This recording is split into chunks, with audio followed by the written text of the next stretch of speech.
All hell is breaking loose throughout the entire world as the tables have been turned against the United States, and the U.S. is now begging for help from Ukraine, while Donald Trump's chief propagandist, Caroline Leavitt, continues to mock and attack Ukraine. So the Trump regime is admitting that the Iranian Shahed drones are harder to actually hit down than they expected, and they now realize that only Ukraine has developed the technology itself outside of the United States, because Trump has not been helping the Ukraine, where the Ukraine's been able to shoot down these Shahed drones, and the Ukraine knows how to deal with these ballistic missiles. So now the Trump regime and also other countries in the Middle East are begging President Zelenskyy for help. And now President Zelenskyy says, all right, we're going to help you, but we need your help in the war against Russia from Russia's invasion against us. So that's our stipulation right there. And while that's taking place, Donald Trump's chief propagandist, Caroline Leavitt, is saying the reason that the United States is running out of munitions and why we now need a $50 billion supplemental spending package from the U.S. taxpayers is that all our weapons went to Ukraine. So she continues to attack Ukraine. I want to talk more about what's going on there in just a moment, but there's other breaking news across the world as hell is breaking loose from these Shahed drone attacks throughout the world. Qatar is suspending its LNG, liquefied natural gas production. Aluminum smelters in Bahrain and Qatar have declared force majeures, meaning emergencies to back out of contractual obligations. Several refineries in Saudi Arabia, UAE, Iraq are offline. The Strait of Hormuz has come to a standstill in China. China's government has told its largest oil refineries suspend exports of diesel and gasoline right now. The dangers of the Strait of Hormuz are such that China's saying we're not going to be taking any oil or crude from there right now. And so there are massive, massive economic issues that are spreading across the world right now. And this war is engulfing virtually everything. As Hassan al-Hassan explains, Iran's emphasis now is persistence, not volume. Yes, the rate of Iranian missiles and their barrages of their Shahed drones has slowed down, but Iran doesn't need to overwhelm air defenses. It needs to keep Gulf energy infrastructure and shipping through the Strait of Hormuz under credible threat, which it has right now, create instability in the region, harm the markets, and then just wait it out.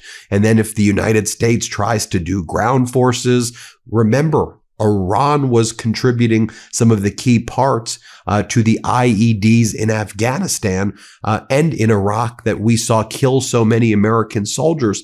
So the Iranian ballistic missiles and Shahed drones is just kind of phase one of their plan. And Iran is now threatening to strike other tourist centers and other kind of main attraction areas throughout the Middle East and in the United States.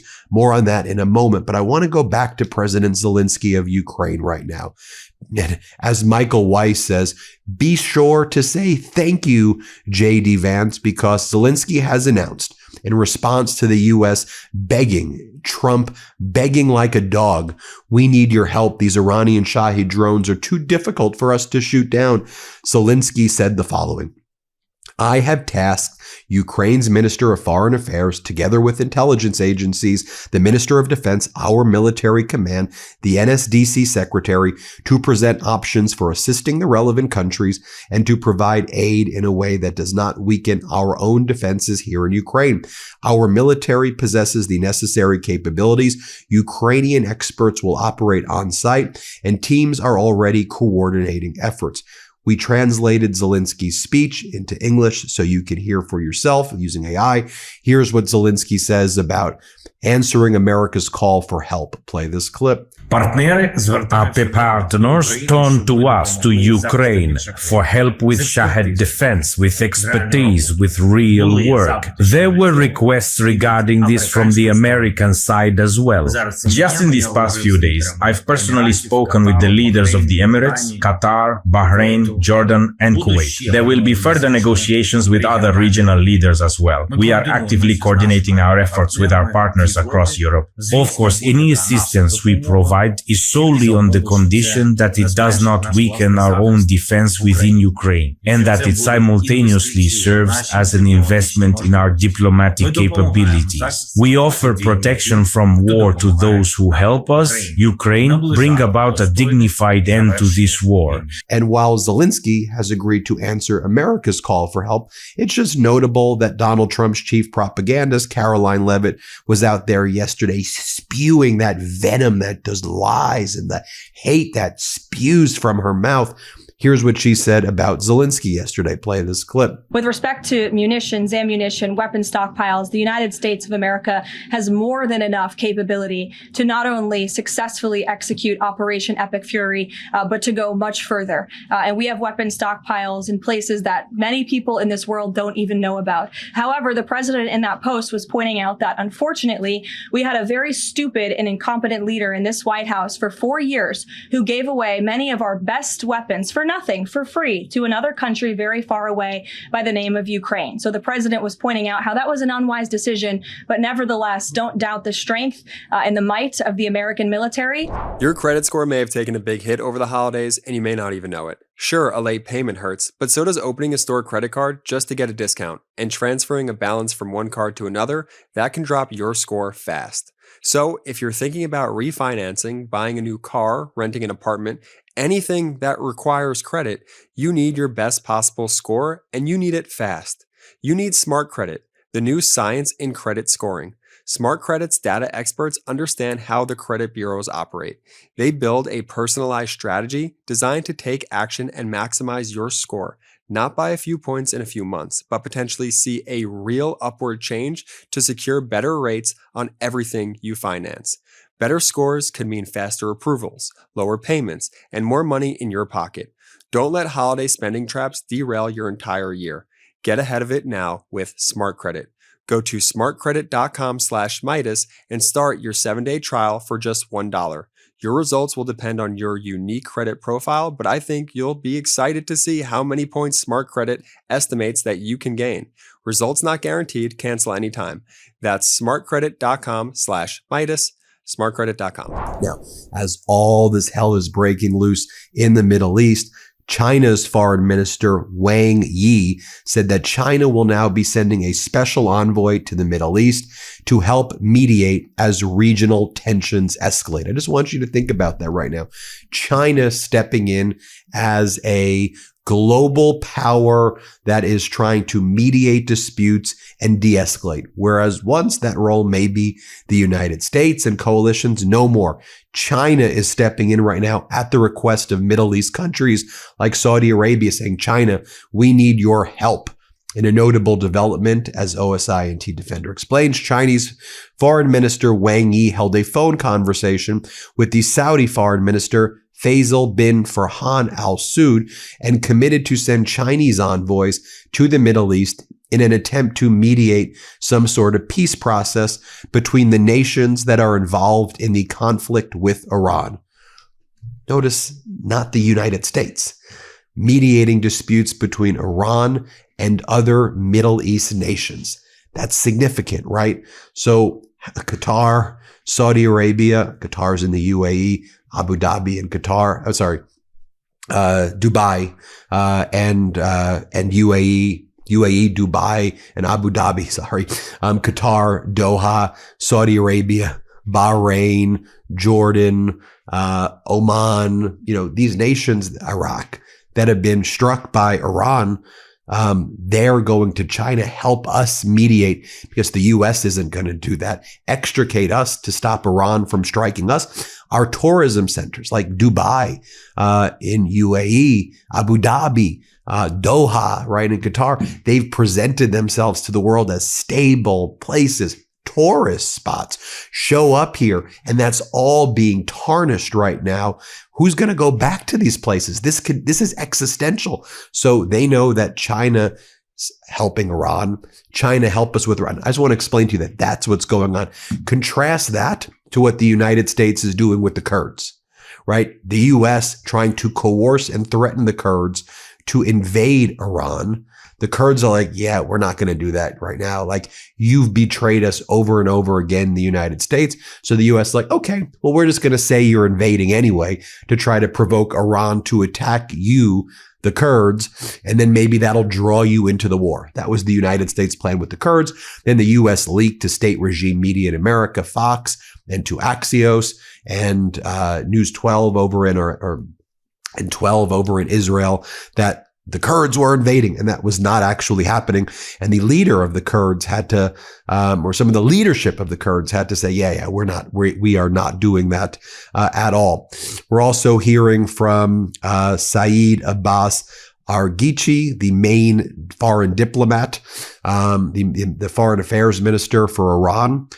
Here's what he said after the United States. So yesterday we talked about how the United States used a submarine to sink this vessel, this Iranian ship that was leaving India. And it was since World War II, it was the first torpedo takedown of a naval ship since World War II, go figure.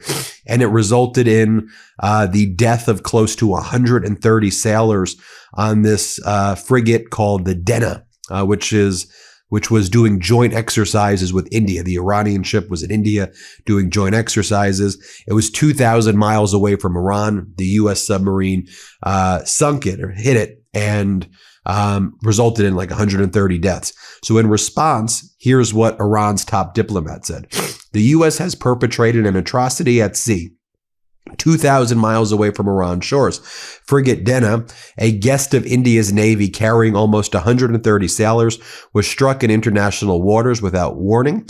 Mark my words, the U.S. will come to bitterly regret the precedent it has set. Arghichi also said, when a complex nuclear negotiations are treated like real estate transactions, and when big lies cloud realities, unrealistic expectations can never be met. The outcome, bombing the negotiation table out of spite. Mr. Trump betrayed diplomacy and Americans who elected him.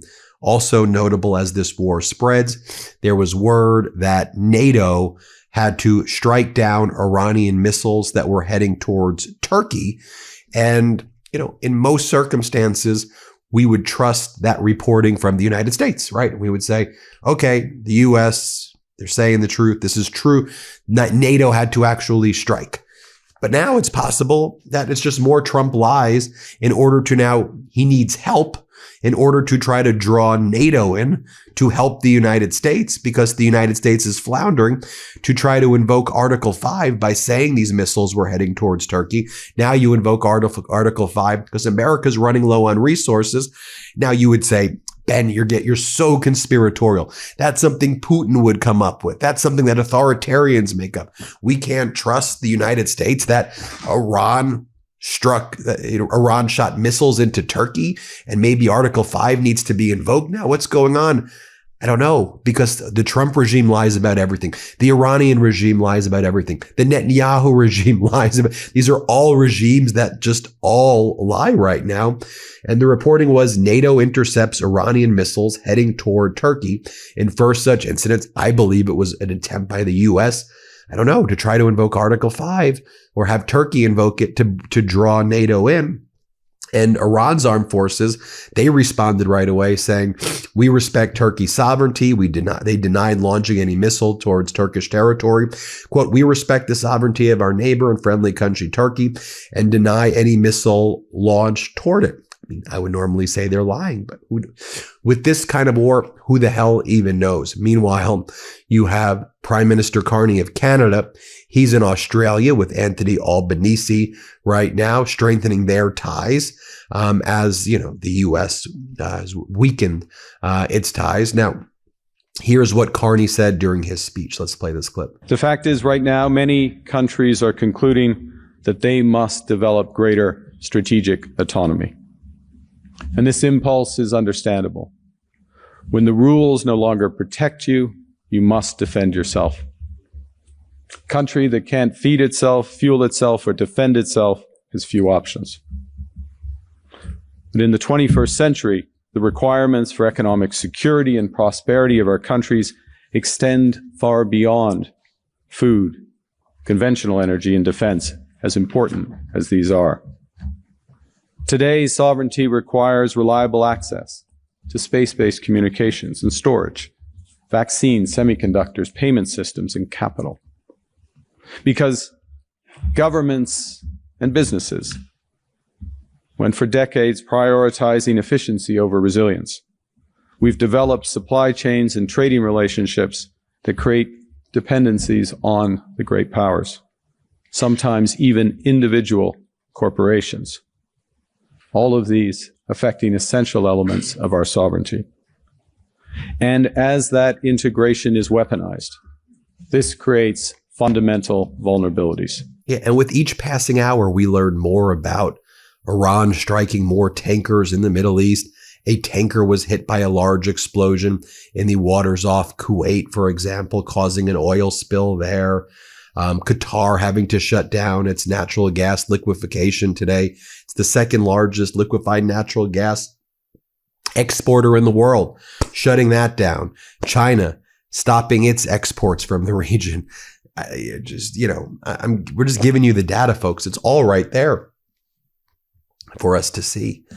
We'll keep you posted every step of the way, as always, but I hope this gives you, let me give you this too. North Korea. Kim Jong-un's North Korea testing cruise missiles from a naval destroyer after, I have a few more data points for you. Sorry about that. North Korea testing ballistic missiles after stating that it's a nuclear power, and it says it's testing to demonstrate its capabilities with nuclear weapons. You don't hear Donald Trump saying, anything about that. In Cuba, there were widespread blackouts. There are ground troops. American soldiers are currently in Ecuador carrying out missions or a war with the MAGA Ecuadorian president there. Ecuador then expelled its Havana ambassador, kind of just immediately, while the U.S. has ground troops in Ecuador right now. Cuba has a blackout. Is the United States about to invade Cuba? That's a possibility. The European Union strengthening its Cyprus defenses as fears of regional conflict spill over to Cyprus. And then Donald Trump and Delcy Rodriguez in Venezuela announcing a gold deal together where Delcy will be giving Donald Trump gold. The Maduro regimes, the Chavistas stay in power in Venezuela. Trump's like, okay, you're giving me your oil. Put that in the Qatari bank account. Now I want blocks of gold. I kid you not. True story. They did that yesterday. Delcy, remember the story that broke about how Donald Trump was thinking about doing an indictment against Delcy, having his DOJ indict Delcy, and then the Trump regime was like, that's a false story. And what seems to happen is they held an indictment over Delcy's head in order to get her to give him gold blocks. Judge for yourself. You can disagree with what I'm saying. I'm just giving you data points. Hit subscribe. Let's get to 7 million subscribers. And thanks so much for watching. Thanks for watching. Be sure to add the MeidasTouch podcast on Apple Podcasts, Spotify, or wherever you get your podcasts for new updates every single day.